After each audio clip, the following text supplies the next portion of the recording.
Have you ever looked under your airplane seat and wondered why there's a life jacket but no parachute? Because if this airplane suddenly lost both engines, what exactly are you supposed to do? Nothing.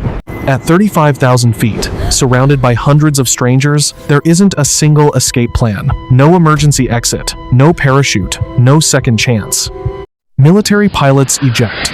Skydivers jump every day. So why does the safest form of transportation on Earth refuse to give passengers the one thing that seems like it could save their lives? The answer isn't money. It isn't because airlines don't care. It's because the moment you understand what happens outside that cabin door, you'll realize a parachute wouldn't save you. It would probably kill you faster.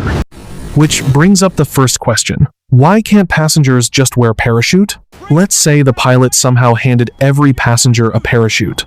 Problem solved. How do I wear this? Right? Not even close. First, you'd have to convince 300 terrified people to put on equipment they've never used before. The cabin is shaking. Oxygen masks have dropped. Children are crying. Mask on! Hold on to me! People are screaming. A single parachute weighs around 30 pounds. Even experienced skydivers spend time checking every buckle and connection.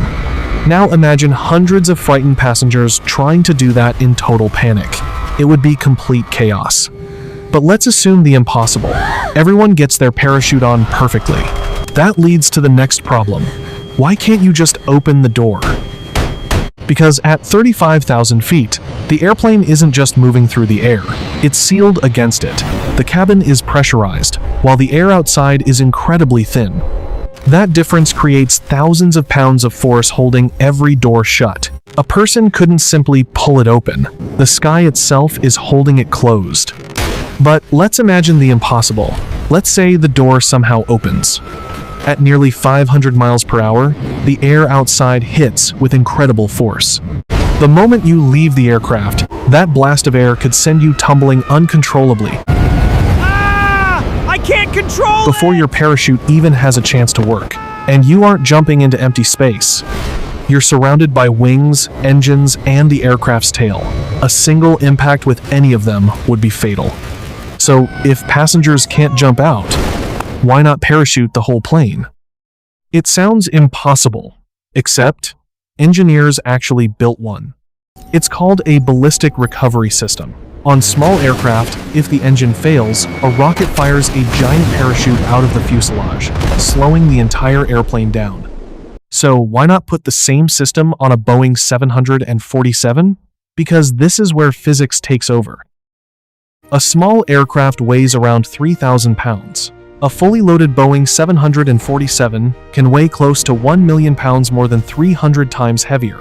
To lower something that massive safely, you'd need a canopy so enormous, it would cover multiple football fields. The cables, strong enough to hold that weight, would be incredibly heavy. And by the time you added all of that, the airplane would become so heavy, it could barely leave the ground. In other words, to carry the parachute, you'd have to leave the passengers behind.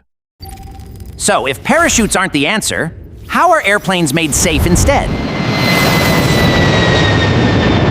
For decades, aviation engineers chose a completely different strategy. Instead of designing a way to survive a crash, they designed an airplane that is incredibly unlikely to crash in the first place. Its wings can bend dramatically without breaking. Its engines are built to keep running even after ingesting heavy rain or hail.